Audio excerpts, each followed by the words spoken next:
Hello student, welcome to my YouTube channel. हमने 8th class का 3.1 का पहले क्वेश्चन का मैंने आपको मोटा मोटा बेसिक्स बता दिया था कि इसके अंदर बेसिक क्या है, साधारण वक्र क्या होते हैं, साधारण बंद वक्र क्या होते हैं, बहुभुज क्या होते हैं, उत्तल बहुभुज क्या होते हैं और अवतल बहुभुज क्या होते हैं। अब क्या है, एक्सरसाइज 3.1 का जो पहला क्वेश्चन है वो उसी पर बेस्ड है, तो हम क्या करेंगे कि पहला क्वेश्चन आज कर लेते हैं। ठीक है, तो हमें ये आकृतियाँ दी हुई हैं 1 2 3 4 5 6 7 8 आकृतियाँ दी हुई हैं और हमें बताना है कि इनमें से साधारण वक्र कौन सा है। ठीक है, साधारण वक्र के लिए मैंने आपको क्या बताया था कि अगर हम पेन रखें और पेन रख के कोई वक्र बनाएं तो हमारा पेन जो है वो उठना नहीं चाहिए। अगर उठ गया तो इसका मतलब साधारण वक्र नहीं है। ठीक है, ये बताया था मैंने आपको। तो जो पहली आकृति है हमारी वो हमें दी हुई है ये, तो हम देख लेते हैं बना के कि बिना पेन उठाए ये बन रही है या नहीं। क्या मैंने पेन उठाया? नहीं, यानी कि पहली आकृति क्या हो गई, साधारण वक्र। तो हम यहाँ लिख देते हैं।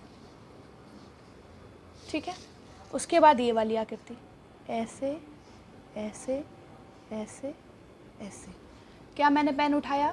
नहीं, तो इसका मतलब ये भी साधारण वक्र है। तीसरी आकृति ऐसे, हमने पेन उठा दिया और दूसरा हमने ये बनाया। ठीक है, तो यानी कि पेन उठा दिया तो इसका मतलब ये कौन सी आकृति है, साधारण आकृति, साधारण वक्र नहीं है, तो तीसरा हमारा नहीं होगा। अब ये वाला बनाते हैं। ये बना है कुछ ऐसे ऐसे ऐसे ऐसे ऐसे ऐसे ऐसे। मैंने पेन उठा के बनाया ऐसे, हमारा पेन जो था वो उठ गया था एक बार, इसका मतलब क्या हुआ, ये भी साधारण आकृति नहीं है। अब है ये वाली आकृति ऐसे ऐसे ऐसे ऐसे। मैंने पेन उठाया? नहीं उठाया, यानी कि ये साधारण वक्र है। ठीक है, अब ये वाली आकृति बनाते हैं। मैंने पेन उठाया? नहीं उठाया, इसका मतलब ये भी साधारण वक्र है। ठीक है, अब ये बनाते हैं ऐसे ऐसे ऐसे ऐसे। क्या मैंने पेन उठाया? नहीं उठाया, इसका मतलब ये भी साधारण वक्र है। ये वाली आकृति ऐसे, अब मुझे पेन उठाना पड़ा और ऐसे करा मैंने, फिर मुझे पेन उठाना पड़ा, फिर ऐसे किया, यानी कि ये साधारण वक्र नहीं है। तो साधारण वक्र हमारे कौन से हैं, पहला, दूसरा, पांचवा, छठा और सातवां। ठीक है, अब दूसरा क्या है, साधारण बंद वक्र, जो साधारण भी हो और बंद भी हो। ये साधारण है, पहला हमारा साधारण है। ठीक है, तो पहले तो साधारण होना चाहिए, तो ये सारे क्या है, साधारण हैं, तो हम इन्हीं में चेक कर लेंगे कि कौन सा बंद है और कौन सा नहीं। ठीक है, तो पहला बंद है, हाँ बंद है, यानी कि यह साधारण बंद वक्र है। ठीक है, दूसरा ये भी बंद है, चारों दिशाओं से बंद है, कहीं से खुला नहीं है, इसका मतलब ये भी साधारण बंद वक्र है। ठीक है, उसके बाद पांचवा, ये भी बंद है, कहीं से खुला तो नहीं है, तो इसका मतलब पांचवा।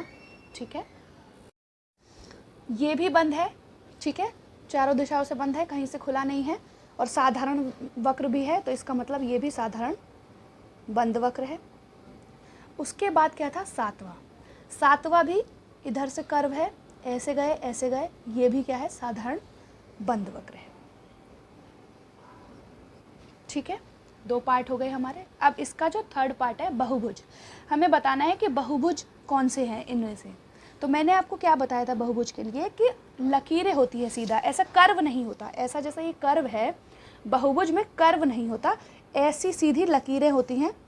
ठीक है, ऐसे ऐसे ऐसे ऐसे, जिनमें ऐसी सेगमेंट हो, यानी कि लाइन हो ऐसी ऐसी, उनको हम कहते हैं बहुभुज। ऐसे कर्व वाले हमें नहीं चाहिए, ये वाला हो गया, ये वाला हो गया, ये वाला, ये हम बहुभुज में नहीं लेते हैं। बहुभुज के लिए हमें भुजा चाहिए होती है, सेगमेंट चाहिए होता है। ठीक है, ऐसे ऐसे लाइनों वाले भुजाएं। ठीक है, तो ये इसकी भुजाएं हैं। ठीक है, और 1 2 3 4 5 भुजाएं हैं, ज़्यादा भुजाएं भी हैं और लाइन भी है, इसका मतलब ये बहुभुज है पहला। इसकी भी 4 भुजाएं हैं और लाइन वाली हैं, कर्व नहीं है यानी कि गोलाकार नहीं है, तो इसका मतलब ये भी होगा। ठीक है, तीसरे वाले में तो अंडाकार है तो ये नहीं होगा। ठीक है, चौथा वाला जो है हमारा ये वाला, इसमें क्या है, ये 2 भुजाओं से मिलके बना है। जैसे ये ऐसे हो गया, ठीक है, और ये ऐसे हो गया, ऐसे बना है। तो इसकी भी 1 2 3 4 5 6 भुजाएं हैं। भुजाएं बहुत सारी हैं और लाइन वाली भुजाएं हैं।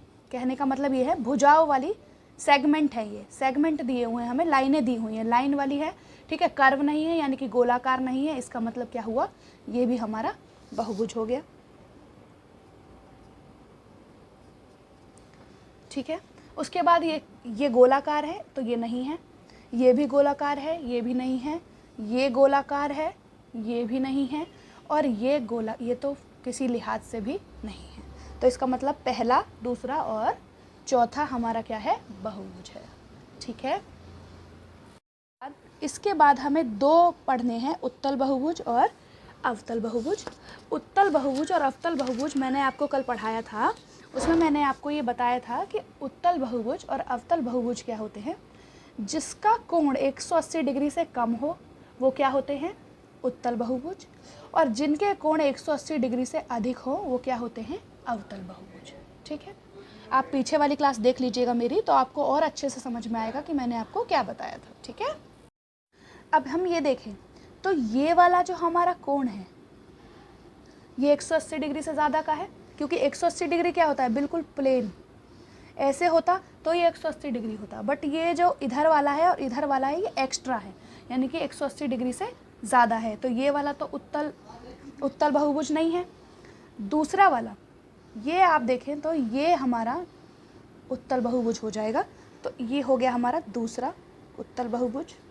ठीक है, ये नहीं होगा, ये भी नहीं होगा, क्योंकि इसका जो ये वाला कोण है, ये वाला कोण 180 डिग्री से ज़्यादा होगा, इसका मतलब ये भी नहीं होगा, ये तो है ही नहीं, ये भी नहीं है, और ये भी 180 डिग्री से ज़्यादा है, तो ये भी नहीं है और ये भी नहीं है, यानी कि खाली दूसरा जो होगा वो हमारा उत्तल बहुभुज होगा। और अवतल कौन सा होगा, ये वाला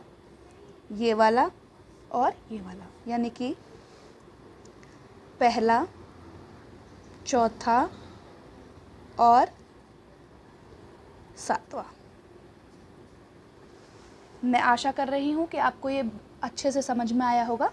अगर आपको अच्छे से समझ में ना आए तो इससे पहले वाली जो मैंने बेसिक की क्लास बताई थी इस वाले क्वेश्चंस की, वो आप एक बार देख लेंगे तो आपको और अच्छे से समझ में आएगा। अब हम क्या करते हैं, अब हम दूसरा क्वेश्चन करते हैं।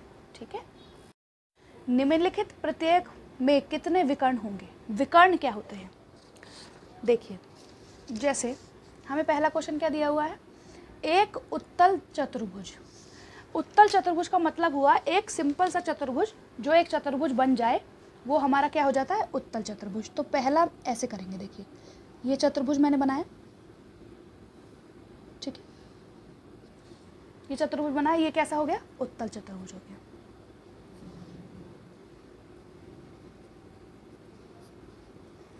ठीक है, इसके जो शीर होते हैं, ये जो शीरे होते हैं, कोने, ठीक है, इन्हें जोड़ने पर जो बनता है हमारा, वो हमारा क्या होता है, विकर्ण होता है।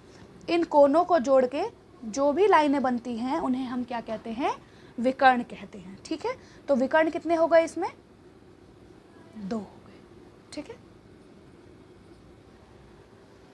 समझ में आ गया होगा। अब हम दूसरा करते हैं, एक समषटभुज। अब समषटभुज का मतलब है, षटभुज का मतलब हुआ 6 भुजाओं वाला।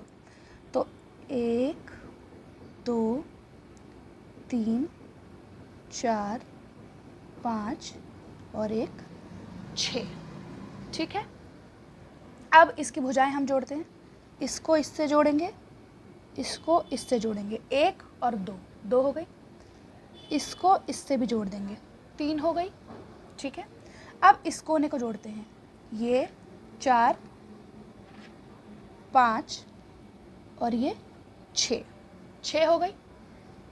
ठीक है, ये हो गई 7, ठीक है, ये हो गई 8, ठीक है, और ये बच गई, ये हो गई 9। तो कितनी भुजाएं हो गई हमारी? 9 विकर्ण हो गई। कितने हो गई? 9 विकर्ण हो गई। समझ में आ गया होगा आपको। जितने भी कोने हैं उन कोने से हम जितनी भी लाइन ले जाकर इधर से उधर जोड़ सकते हैं वो हमारे क्या होते हैं? विकर्ण होते हैं। तो हमारे सम षटभुज में कितने विकर्ण हो गए? 9 हो गए, ठीक है। अब एक त्रिभुज, अब हमें त्रिभुज दिया हुआ है, इसका थर्ड पार्ट, यानी कि एक त्रिभुज। अब इसकी तो तीनों भुजाएं एक दूसरे से जुड़ी हुई हैं, यहाँ पे कोई भुजा है नहीं जो हम इसे ऐसे करके जोड़ दें। इसका मतलब कि इसमें कोई विकर्ण नहीं होता, 0 विकर्ण, कोई भी विकर्ण नहीं, कोई विकर्ण नहीं, ठीक है। हमारे 2 क्वेश्चन कंप्लीट हो चुके हैं। अब आगे करते हैं हम, बाकी के क्वेश्चन हम नेक्स्ट वीडियो में करेंगे। तो चैनल को सब्सक्राइब कर लीजिए, चैनल को लाइक कीजिए, वीडियो को शेयर कीजिए और कमेंट कीजिए। Thank you very much.